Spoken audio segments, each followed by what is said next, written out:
Within the heart of East Anglia lies a tapestry of freshwater lakes, rivers and reed beds known as Broadland. This is one of the wildest and wettest parts of eastern England, and like swamps anywhere in the world, it's absolutely teeming with wildlife.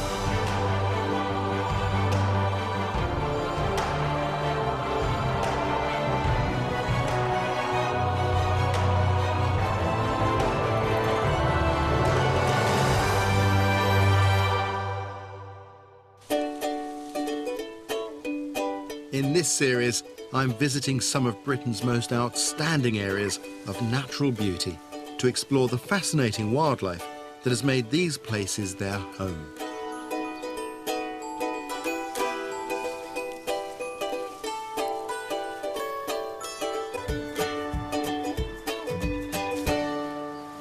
This is Broadland in Norfolk.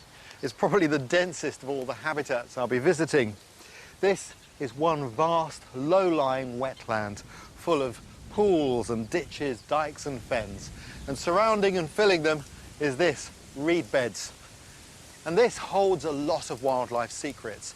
One of our rarest and our largest spider, one of our most beautiful butterflies, and a bird that's returned to breed here after a 400-year absence. But as you'd imagine, with all these reeds, spotting things can be really difficult.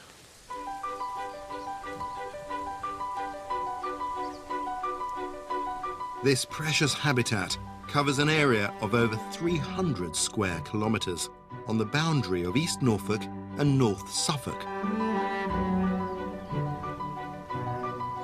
With 7 rivers and 63 lakes, the Broads have inevitably become a popular water sport destination. But their real value is the home they provide for the birds, insects and mammals that thrive in this watery landscape. When you come out onto these Broads, you get a real sense of wilderness. Wonderful features, but actually these water features are not wild, they're actually man-made. It's hard to imagine, but these were formed when people dug them out by hand, extracting peat for fuel. It's hard to imagine what it would have looked like in the past. It must have been some giant open cast mine. But this occurred at a time when the sea levels were rising, hence they filled with water, leaving us today with these incredible water features and these astonishing reed beds.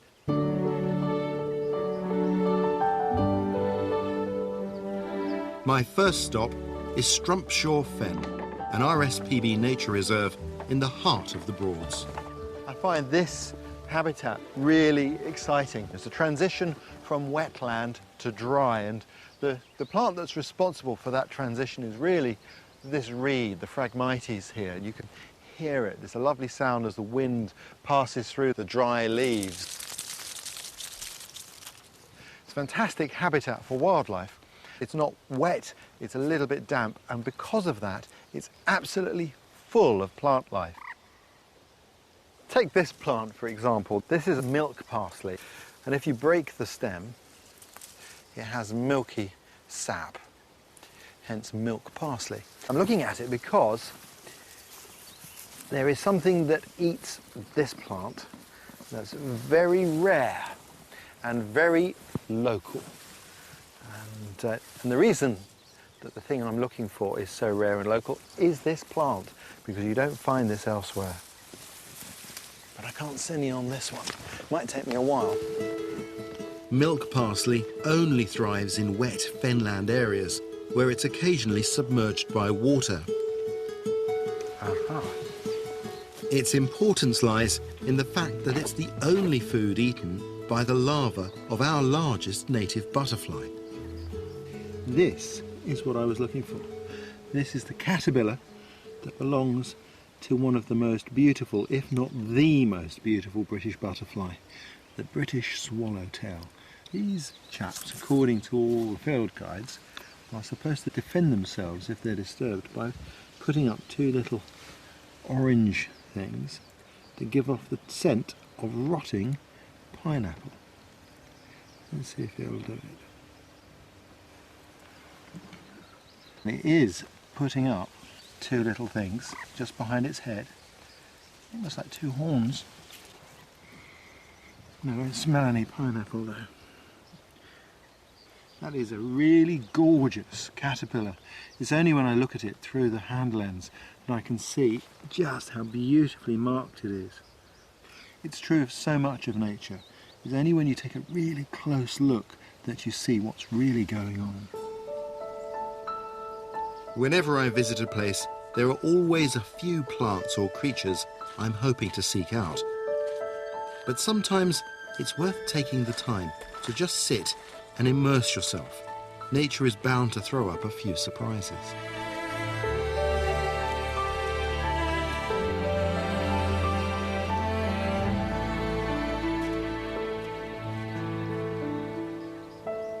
Water rail, it's a bird you hardly ever see. One, because there aren't many of them, and two, because they're in the reeds and very difficult to spot. Believe it or not, this reserve has 50 pairs, which is astonishing.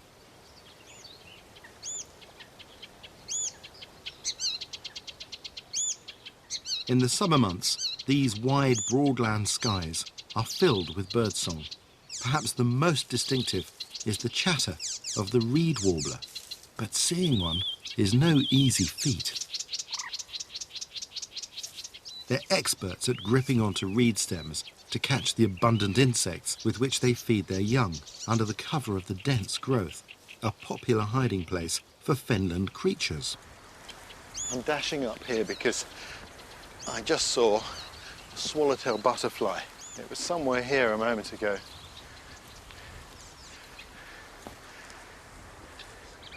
Come on, show yourself. It's sitting still on something now. That's lovely to see. And that's got to be one of our most beautiful butterflies. And it's a real specialist of here in Norfolk. If you look really carefully, oh, it's gone. But if you look really carefully at the wings when they're spread, it looks like the eyes of an owl looking back at you.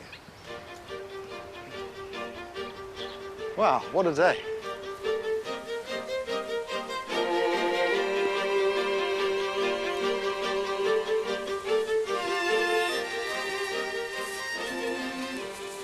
Have a look at this. That's lovely to see.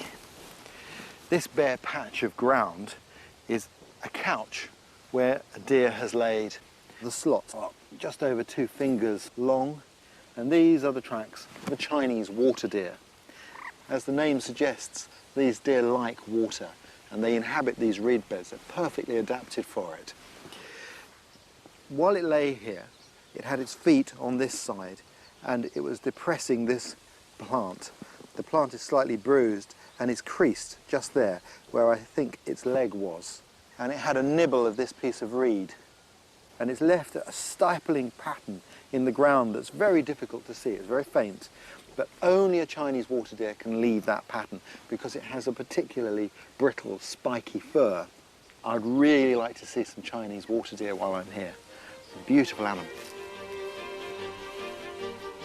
It's estimated that 56 species depend fully or partly on these reed beds and the surrounding fenland.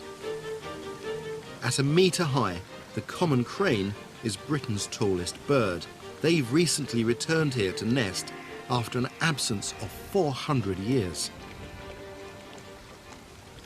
I'm on my way to meet John Buxton, who's helped nurture the return of this graceful species. Once there were flocks of thousands of these birds, particularly here in East Anglia. But when the Dutch showed people how to drain the land, they lost their habitat. That, combining with the fact that they were good to eat, saw their extinction. But about 30 years ago, 2 birds nested just up the way here. And since that day, there's now a population of 40 to 50 birds, and that's the result of remarkable conservation effort, and particularly the energy of one man who's going to be my guide today. And here he is. John, how are you? Nice to meet you. Good to see Very you. good. So do you think we're going to be lucky with these birds today? Who knows? Unpredictable. John and his family manage the estate here at Horsey, where the cranes have free run of 2,000 acres of wetland. Like many Broadland creatures, they rely on the reeds for cover, but spotting one is like looking for a needle in a haystack. They like being in this sort of vegetation because they peck at insects among the rushes. They like being with the cattle too. Why do they like the cattle? The insects come up from the grass and vegetation. It's rather like egrets following wild animals in Africa, really. It stirs them up. But they're incredibly shy birds, and they use their optical ability enormously for safety. So what do you think the future holds for the crane? Well, I think it's rosy, if that's the right word. They are now pretty well established, certainly as a sort of colony from this area. And I think overall, the country, they're beginning to show up and nest in different places. So John, without appearing rude, how old are you? I should be 84 next birthday. Is that right? It's amazing. And my time is slowing down a bit, but I still have the energy and enthusiasm. That's the most important thing. You know, whenever I see a crane, I still get a bit potty about it. Well, here we are today with a camera and no birds. No cranes, isn't that unfortunate? I apologise on their behalf. I'm exploring the Norfolk and Suffolk Broads, a beautiful complex of wetlands in East Anglia. This watery wilderness, with its large swathes of reed beds, is home to a wealth of rare creatures, like this dragonfly, the Norfolk hawker, that is only found in this part of Britain. Here at Redgrave and Lopham Fen, the Suffolk Wildlife Trust has introduced traditional grazing methods to help conserve this delicate ecosystem. I've come here in search of a fascinating creature. It's incredibly rare, it's very large, and it's very surprising. But I need to find an expert. And I'm told that somewhere around here is Helen Smith. Helen, are you here somewhere? I'm somewhere down here, probably in front of you, I think, Ray. Hang on. Keep calling and I'll find you. Follow a narrow path through the sedge. Right. Down here. Now then. Where should I get in? If you sit down on the edge of the pool and then slide in very slowly, it goes down quite sharply. We're trying not to make any vibrations and mind the saw sedge because it cuts your hands horribly. Okay, so these are fen-ralph spiders, which are one of our biggest and certainly one of the rarest spiders in the country. It's rare internationally as well, so this is one of only 3 places in Britain where you can find them. Wow. Under there we have an adult male, and I've just been watching him courting a female. So he's been doing all sorts of leg tapping and body bobbing, and I think he's just lost her, unfortunately. He's got big white stripes down the side. White stripes down the side, dark body, quite a cigar-shaped body. They're quite elegant spiders. He should be in his 3rd summer, so this will be his last summer. So he'll mate with all the females he can and then die of exhaustion. and the females will go on and breed right into October or even November if it stays mild, and then they'll die off. So they're dying in their 3rd summer usually. Gosh, that's amazing. Yeah. The lines are so bright, they're dazzling. Yeah, they are. They hunt on the surface of the water. water? Yeah, they do. They usually sit around the edge with their back legs on the vegetation, their front legs spread out on the water, and they can pick up tiny vibrations that their prey set up in the water surface. So they might be taking things like big dragonfly larvae when they're adult like that, or sticklebacks, big tadpoles, yeah, amazing hunters. But up here there's something interesting as well. Can you see up here in the vegetation there's a big web? Yes. So these spiders don't build webs for hunting, but they build a web for their nurseries. And this stiff-leaved saw sedge that we've just been cut by, I think, is an ideal plant for supporting these webs. So it's a great big tent of webbing, and you can see a ball in the middle of it, which is a ball of babies. And they ball up in the sunshine, and if it's cloudy or at night, you can see them spread out. But we can probably just touch it. Just explode. That's amazing. They feel Look threatened. at that. How many are there? Is that about, what, 100? Well, probably between 200 and 500. It's really hard to count, yeah. And they're all carried around in a big silk sack that the female makes, about that size, and she has to carry that around in her mouth, so under her body like a football, and she has to stand on tiptoe for about 4 weeks, so she can't really eat during that time. But all these things are ultimately dependent on habitat. Yeah, absolutely. Getting the habitat right is completely critical. And the reason they became so rare here was the habitat became too dry. And you know, there's a big conservation project to restore this fen, which has been incredibly successful. And you know, we've got beautiful habitat, exactly what they need here again now. Helen, this is probably the strangest place I've ever had to interview somebody. Really? How much time do you spend in these ponds? Well, quite a lot, actually. I spend several weeks in the ponds every summer. Yeah. But I mean, it's smelly, you know it's smelly. Yeah. But it's just an incredibly privileged place to be, really. One of the great joys of my work is meeting people like Helen, who are so passionate about conserving these precious habitats and the wildlife that lives here. Which reminds me, I have a second appointment with John Buxton to see if we can track down those elusive common cranes. I have to say I'm a little disappointed, John, because I was really hoping we might get to see the crane. Well, you can't be guaranteed, I'm afraid, but there's always a chance.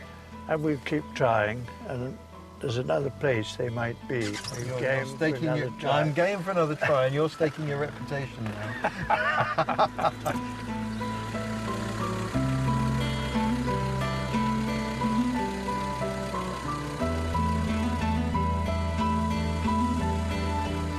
Is that in the field down there? I'll just have a look, actually, in case. Finally, we catch our first glimpse of a crane. There it is.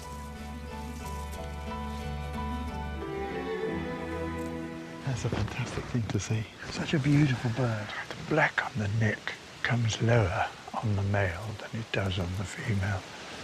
I don't know if that bird looks like it's got a very brown back. Interesting, because when they're sitting, and I suspect this is one of a pair which is sitting, they cover themselves in the brown mud, camouflages from above, in a reed bed particularly. I don't know any other bird that does this. It's, in my view, shows their intelligence. Mm-hmm. So that would be a female then? I think so. It's difficult to tell unless they're both there. And how is this bird doing this year? Well, it lost its first nest somehow. Don't know what the predator was, but it's now trying again. It's 31 days incubation, and then there would be 10 weeks plus before the young could fly. So there was a long time of predation problems with foxes, all sorts. But fingers crossed at this stage. I suspect they've relayed, which is very good news. Well, that's fantastic. But we hope all as well. Earlier I thought, we're not going to have any luck. And you pulled it off. I think it's absolutely fantastic. Well, it's good keenness on your part. Thanks to John's work, these charismatic birds are gradually increasing in number here in Britain. Hopefully, in a few generations, they'll come to be a common feature of this landscape once again.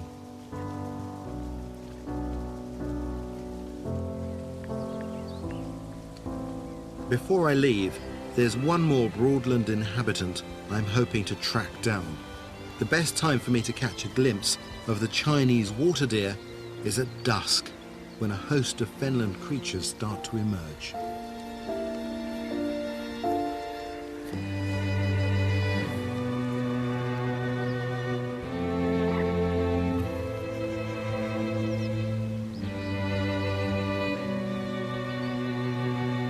I never tire of watching barn owls. It's like a giant moth. Here it goes. Boom. See if it's got something. Oh, that's promising. Wetlands like this, flood meadows, absolute perfect habitat for barn owls. It's gone home with its catch for its young.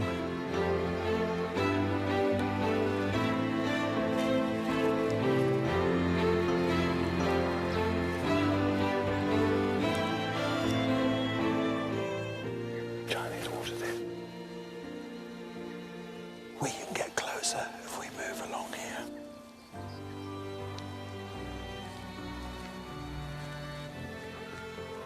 In this light, our faces will shine very brightly. I'm putting my hood up to create shadow.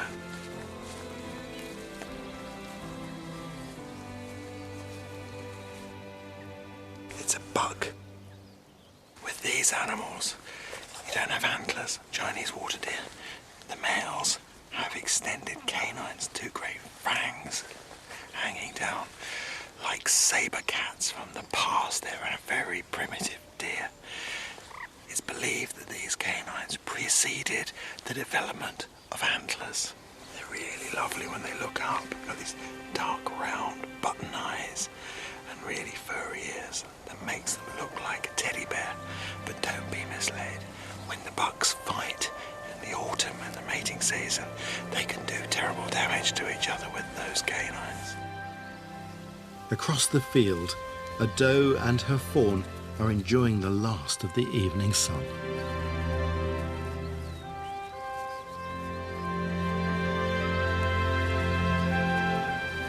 Something scared it. I don't know what. The wind's coming this way, so it wasn't our scent.